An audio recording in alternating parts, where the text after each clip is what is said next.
말씀 보게 되면 이제 그 바벨론 바로 음녀가 심판하고 난 다음에 이제 하나님께서 영광 받으시는 하늘의 세 가지 큰 찬양이 있었습니다. 그리고 가장 중요한 것은 그 음녀가 심판받았을 때 그 연기가 금녀를 불태우면서 세세토록 올라가더라, 그런 내용이 되겠습니다. 그리고 어제 말씀 끝절에 보게 되면은 어린 양의 혼인 기약이 이르렀고 그의 아내가 자신을 준비하였다. 그러니까 이제 결국 심판날, 재림의 날이 임했다는 내용이 되겠습니다. 오늘 말씀은 어제 말씀에 이어서 계속되는데요. 9절이 되겠습니다. 천사가 이제 말하기를 기록하라. 뭐를 기록하라고 합니까? 어린 양의 혼인잔치에 청함을 받은 사람들은 복이 있다, 이 말이에요. 어린 양의 혼인잔치가 뭐죠? 예수님 재림이에요. 예수님 재림에 초청받은 사람은 복이 있다. 그래서 너무너무 사도 요한이 놀래가지고 이제 그 발 앞에 엎드려서 경배하려고 하니까 천사가 뭐라고 그러죠? 아니다, 그러지 말라. 나도 너와 같은 종이야. 그러지 말라. 오직 하나님만 경배하라. 이렇게 말을 하죠. 천사가 너무 놀라서 사도 요한이 천사한테 절하려고 하지 말라. 나도 그냥 피조물에 불과하다. 오직 하나님만 경배하라 그럽니다. 자, 11절입니다. 그러면서 이제 만왕의 왕 만주가 되시는 분을 쭉 보는 거예요. 11절, 12절, 13절, 14절. 특별히 이제 15절을 보게 되면은 그의 입에서 15절입니다. 그의 입에서 예리한 검이 나오니 그것으로 만국을 치겠고 친히 그들을 철장으로 다스리며 친히 하나님 곧 전능하신 이의 맹렬한 진노의 포도주를 밟겠고, 이거 재림했을 때 예수님께서 어떻게 심판하실 것인지를 말씀하고 있는 거죠. 그리고 16절에 보니까 그분의 이름이 뭐예요? 만왕의 왕이요 만주의 주라고 그랬습니다. 제가 말씀드렸듯이 어제 제가 예수님을 여러분들은 누구라고 생각하느냐 했을 때 제가 왕이라고 그랬고 우리의 주인이라고 그랬고 목자라고 제가 말씀을 드렸습니다. 그런데 그 근거가 바로 오늘 제가 말씀드린 요한계시록 19장 16절 내용, 바로 만왕의 왕이요 만주의 주다, 이런 말씀을 드렸습니다. 기억하시죠? 어제 말씀이니까. 네. 그리고 이제 17절에 보게 되면은 이제 실질적으로 심판하는 한 부분이 나오는데, 사도 요한이 보니까 그 17절에 한 천사가 태양 안에 서서, 그러니까 태양 안에 천사가 서 있어요. 태양 안에 서 있을 수 있을까요? 다 죽죠. 그런데 서서 공중에 나는 모든 새를 향해서 큰 음성으로 말하는 거예요. 와서 하나님의 큰 잔치에 모여라. 18절. 그래서 왕들의 살과 장군들의 살과 장사들의 살과 말들과 그것을 탄 자들의 살과 자유인들이나 종들이나 작은 자나 큰 자나 모든 자의 살을 먹으라 하더라.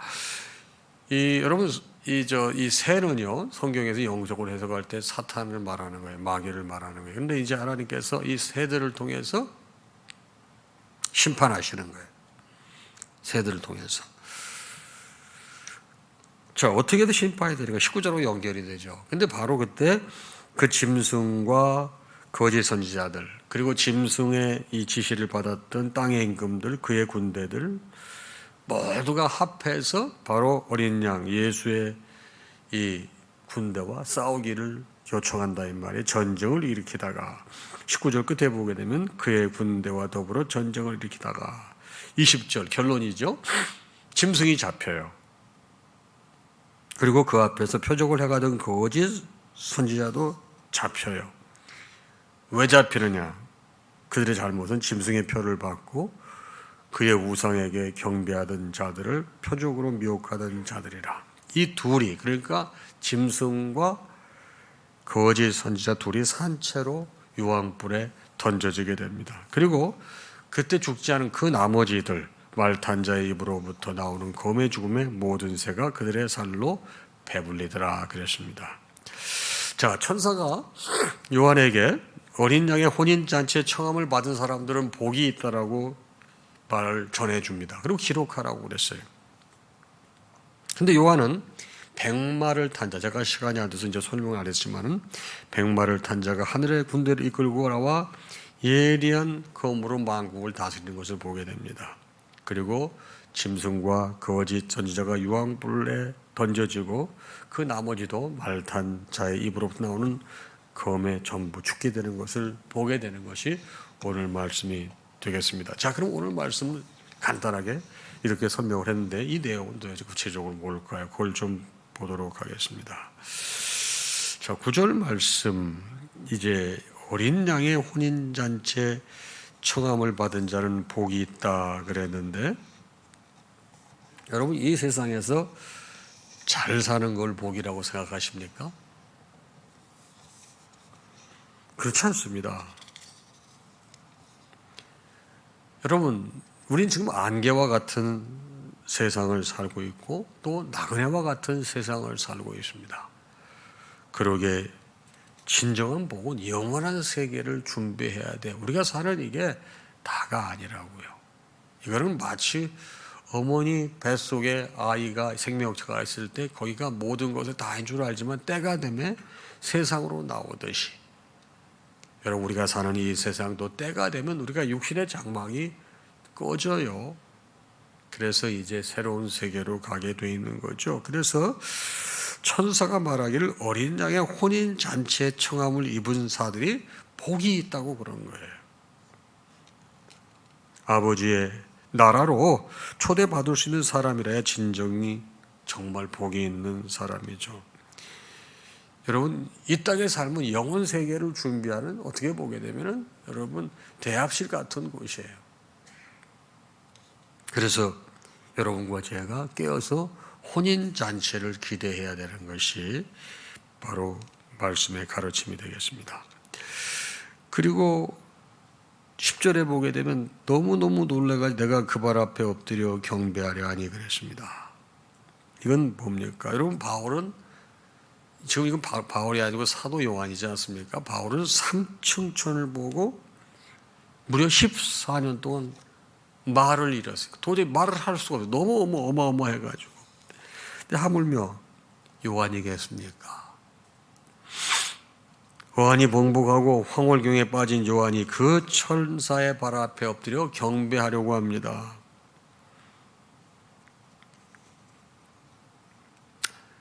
하지 말라고 그러잖아요. 여러분 다니엘도 사실 그런 유사한 걸 봤거든요.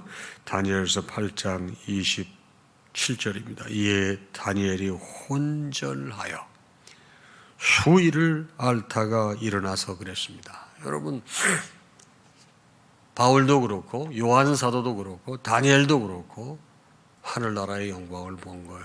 다 이런 반응이라는 것이죠. 여러분 이거는 자기도 모르게 나타나는 반응이에요. 요한 사도도 그 광경을 보고 자기도 모르게 경배하려고 했던 것이죠. 10절 마지막 절이죠. 그러면서 오직 하나님께만 경배하라고 그랬는데 예수의 증언은 예언의 영이라 이렇게 말을 했습니다. 이건 뭡니까? 증거하시는 분은 오직 성령이시라는 거예요. 이렇게 깨닫게 하시는 분은. 이 모든 구원의 축복 예수님의 재림은 성령께서 깨닫게 해주시고 증거해 주신다는 게 되겠죠. 그런데 이제 만왕의 왕요 만주가 되시는 분의 모습이 이렇게 나오는데, 자 11절 보십시오. 내가 하늘이 열린 것을 봅니다. 근데 보라 백마와 그것을 탄 자가 있으니 그 이름은 충신과 진실이라 그랬습니다. 자, 이게 도대체 무슨 말일까요? 재림의 길, 하늘이 열린 것을 본다는 거예요. 하늘이 열린 건 재림의 길이에요. 놀라운 광경에 압도되어 천사의 만류를 받을 정도로 황홀경에 들어있는 요한이 다시 열린 하늘문을 보지 않습니까? 여러분 그 열린 하늘은 바로 우리 예수님께서 재림하실 때 오시는 길이에요. 여러분 이제 계시록을 보게 되면 하늘이 열린다는 것을 점진적으로 이렇게 확대하고 있는데, 우리가 다 지나서 기억하실려는지 모르겠지만 4장 1절에 보게 되면 하늘이 열린다 이런 표현을 썼습니다. 또 11장에 가서는 하늘에 있는 하나님의 성전이 열린다 이런 표현이 있고요. 그러다가 오늘 말씀이죠. 완전히 열리죠. 오늘 말씀 보니까 내가 하늘이 열린 것을 보니 그랬습니다. 그리고 보라 백마와 그 탄 자가 있으니 그것을 탄 자 여러분 그 신천지에 여러분 그 누구죠? 그 사람이 그 자기가 백마 탄 자라고 그러잖아요. 그리고 정말 그 사람들 신천지 모임 보게 되면 백마를 타고 들어와요, 안 들어와요? 그 영상 보셨죠? 백마를 타고 들어오잖아요. 예수님이라고 자기가 구세주라고 재림주라고 그러는 거예요. 정신 나간 짓거리 하는 거죠. 여러분 요한이 가는 길을 보니까 백마가 백마 탄 자가 있습니다. 계시록 6장에도 보게 되면은 흰 말을 가장한 적그리스도의 모습을 보여주는데 여기에 백마 탄 자와는 다릅니다. 여기에는 재림하신 예수님이 타신 이 백마로 개선 장군의 모습을 보여주고 있습니다. 초림 예수는 여러분 여관에도 누울 곳이 없어 여러분 마구간 구유에 오셔야만 했습니다. 안타깝습니다. 피난길로 오셔야만 했습니다. 그런데 재림하시는 예수님은 백마를 타고 오세요. 이번에는 심판주로 오세요. 만왕의 왕으로 개선하시는 것입니다. 초림주와 재림주는 오시는 모습이 이렇게 달라요. 그리고 그 이름이 충신과 진실이라고 했습니다. 이름이 충신과 진실인 것은 아들로서 하나님 앞에 온전히 충성하신 것을 이렇게 표현하고 있는 것입니다. 근데 그분의 모습이 어떻다고요? 12절입니다. 눈꽃 같고 눈이 불꽃 같고 머리에 면류관이 있고 이름에 쓴 것이 하나 있는데 자기밖에 아는 자가 없어요. 당신밖에 아는 분이 없어요. 자, 불꽃 같다고 하는 게 뭐예요? 전지하신 신적 통찰력을 모든 걸 다 아시는 신적 역량을 이렇게 표현하는 것이죠. 또 머리에 많은 면류관이 있다고 그랬어요. 이건 뭡니까? 무한한 주권과 영광을 취하신 모습이에요. 여러분 이제 우리가 지금 대강절을 보내고 있지 않습니까? 초림 예수 바로 이제 성탄절을 기다리고 있는데 이렇게 육신의 몸을 입고 이 땅에 오실 초림 예수는 고난과 핍박 속에 낮고 천한 모습으로 오셨어요. 하지만 재림 예수는 많은 면류관을 쓰고 오세요. 아주 대비가 되지 않습니까? 그리고 그 이름 쓴 것이 하나가 있는데 자기밖에 아는 자가 없다고 그랬어요. 이건 여러분 알 수가 없어요. 아는 이가 없다고 했기 때문에 알 필요도 없고요. 뭐 알 길이 없는 거예요. 근데 여러분 이단들은 이런 걸 잘 알 수 없는 걸 알려고 그러고 뭐라고 그러고 그러는데 우리는 주님 말씀하시면 가고 주님 말씀이 서라면 서는 거예요. 말씀을 이렇게 해석하는 것입니다. 근데 13절에 보게 되면 어떤 내용이 있습니까? 또 그가 피 뿌린 옷을 입었고 그랬습니다. 예수님께서 재림하실 때 입은 옷이 피 뿌린 옷이에요. 이건 뭡니까? 심판을 통해 정복자로 오시는 예수님을 말씀해 주는 것이 피 뿌린 옷을 입었다는 것입니다. 다음에 14절 그런데 하늘에 있는 군대들이 희고 깨끗한 세마포를 입고 백마를 타고 그를 따르더라 그랬습니다. 이건 무슨 말입니까? 예수님께서 재림하실 때 따르는 군사들은 천사장이요 천사들이요 성도들을 가리킵니다. 16절 그의 입에서 이제 뭐가 나오죠? 그의 입에서 16절에 보게 되게 되면은 이제 죄송합니다. 15절이죠. 그 입에서 예리한 검이 나와요. 예리한 검이 나오는데 그것으로 이제 만국을 치겠고 그들을 철장으로 다스린다고 그랬습니다. 여러분 잘 아시다시피 검은 말씀을 상징하는 것입니다.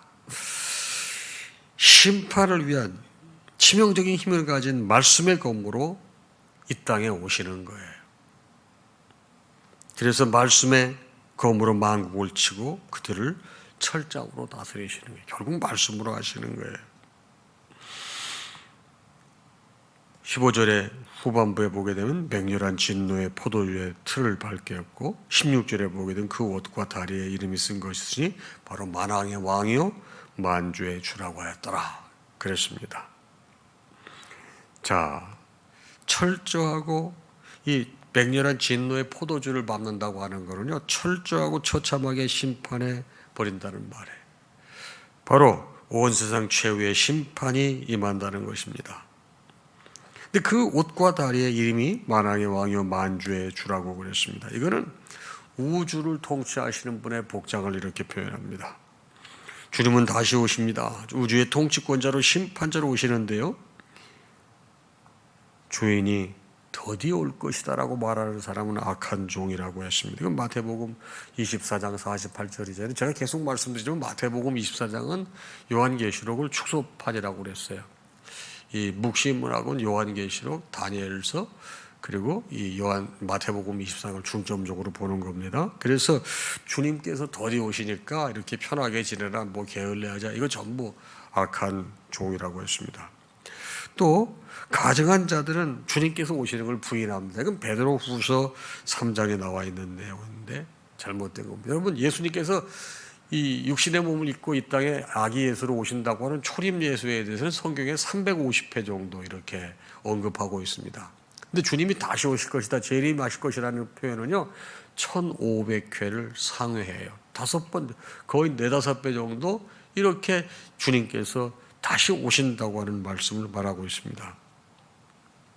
그리고 신약 성경은 이 절수 평균 25절 가게 되면 그 중에 한 번씩 재림의 표현이 나온다고 할 정도로 신약 성경에는 예수님이 재림하신다고 하는 얘기가 되게 많이 나와 있어요.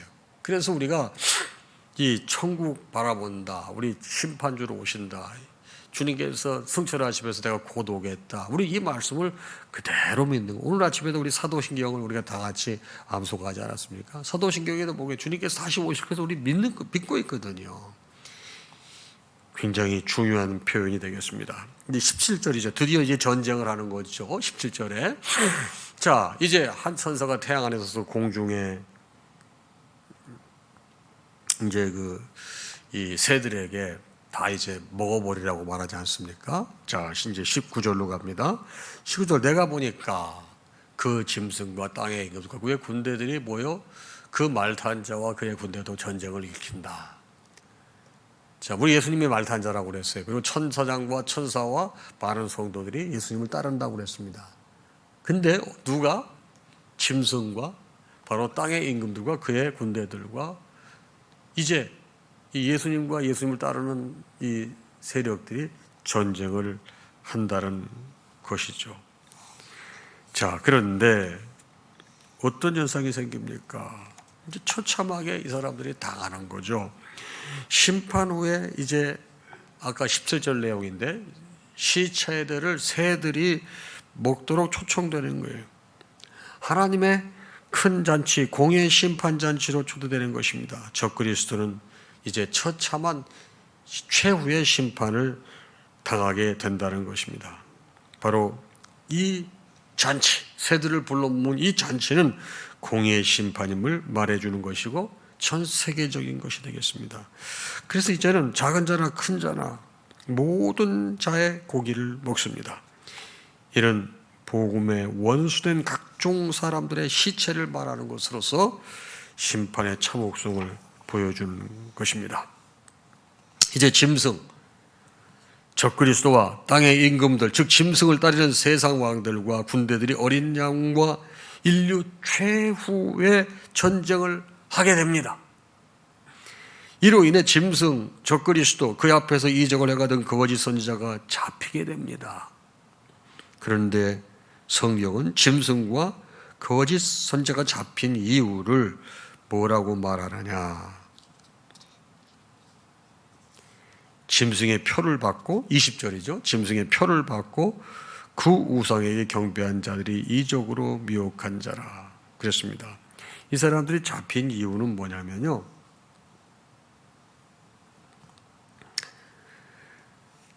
짐승과 거짓 선지자가 잡힌 이유는 짐승표 그리고 그의 우상에게 경배하던 자들, 이런 자들을 다 미혹했기 때문에 그렇습니다.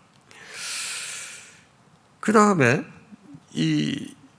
그 둘이 산채로 유황불 붙는 못에 던져진다고 그랬어요. 20절 하반절에 보게 되면 적그리스도의 권세를 숭배하도록 설득하던 거짓 종교의 역할을 하던 자를 산채로 유황불에 던져 넣는 거예요. 자, 짐승의 표를 받게 했어요. 이 거짓 선지자들이. 그리고 짐승의 우상을 숭배하도록 했어요. 또 이적을 해가면서 사람들을 미혹했어요. 이런 것들이 전부 죄가 돼서 결국은 유황불에 던져진다는 것입니다. 자, 우리가 깊이 깨닫고 조심해야 될 거 역시 거짓 선지자의 역할에 여러분 속이는 사람도 나쁘지만 속는 사람도 여러분 잘못이 있는 거예요. 그렇죠? 여러분 속이는 사람만 탓할 것이 아니고 내가 속지 않도록 하는 것도 중요한 거예요. 마지막 날 신앙생활 때는 영적인 구별력이 있어야 돼. 분별력이 있어야 돼. 내가 속지 않아야 돼. 내가 신앙생활을 잘해야 되는 거예요. 자, 계시록을 계속 주시는 내용이 뭡니까? 이거요. 미리 주님께서 주의 주시는 거예요. 마지막 때는 이런 일이 있을 터이니 너희가 대비하라. 마지막 때 이런 징조가 일어나. 기자와 이석이 막 일어나. 근데 그걸 보게 되면 많은 사람 10 중에 뭐 8, 9이 넘어간다는 거죠. 근데 너희 그러면 안 된다. 똑바로. 짐승표. 여러분 경제활동을 위축시킨다 이 말이에요. 짐승표가 없게 되면 경제활동을 못하게 한다 이 말이에요. 그럴 때 이 불편해서 어떻게 사느냐. 다 그렇게 한다는 거예요. 여러분 그 영적인 의미를 깨달아라 이 말이에요. 그리고 나머지 마지막 절 그 나머지는 말탄 자의 입으로 나오는 검에 죽는다고 그랬습니다. 그리고 모든 새가 그 고기를 살을 배불리 먹는다고 그랬습니다. 자, 그 나머지는 적그리스도의 군대에 동원된 사람들로 재림하시는 예수님의 공의로운 말씀으로 심판을 받아 결국 새의 밥이 되고 맙니다. 오늘 결론적으로 말씀을 드리겠습니다. 도대체 이 짐승의 죄는 뭘까요? 예수님 대적한 거죠. 하나님 회방한 거죠. 하늘에서 거하는 자들을 회방하고 자기를 경배하도록 한 게 짐승의 죄가 되겠습니다. 그러면 거짓 선지자의 죄목은 뭐예요? 여러분 짐승표를 받게 한 거예요. 짐승에게 경배하게 한 것이에요. 그다음에 이적으로 미혹한 거예요. 이런 것들이 결국은 다 나중에 하나님의 심판의 대상이 되는 것입니다. 말씀 결론을 맺습니다. 여러분 속이는 사람도 나쁘지만 속는 사람도 책임으로부터 자유롭지 않다. 여러분 우리 주변에 보면 늘 여러분 우리를 속이려고 하고 그런 사람들이 얼마나 많아요? 안 속아요. 여러분 보이스피싱이라든가 뭐 이런 거 주변에 많이 있잖아요. 그러니까 항상 여러분 이 사법당국에서 조심해라 그런 얘기 하잖아요. 영적으로 꼭 깨어 있어서 마지막 때 하나님의 이 구원잔치에 초청받는 여러분 되시기를 주님의 이름으로 축복합니다. 찬양하겠습니다.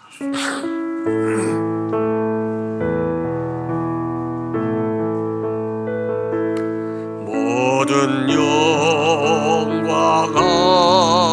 하나님께 모든 영광 하나님께 모든 영광 하나님께 나는 자유에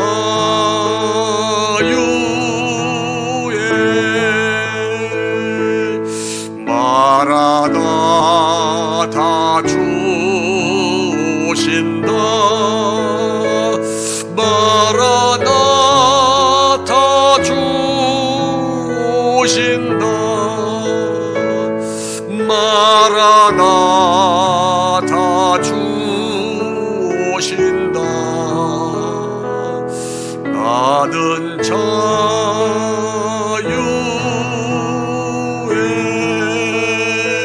자유에 우리 주님 예수 그리스도의 크신 은혜와 하나님 아버지의 무한하신 사랑하심과 성령님의 감동 감화 교통 역사 충만하심이 이 아침에 주신 말씀을 받고 하루를 시작하는 사랑하는 당신의 모든 자녀와 그 가정 위에 이제로부터 영원토록 함께 있을지어다.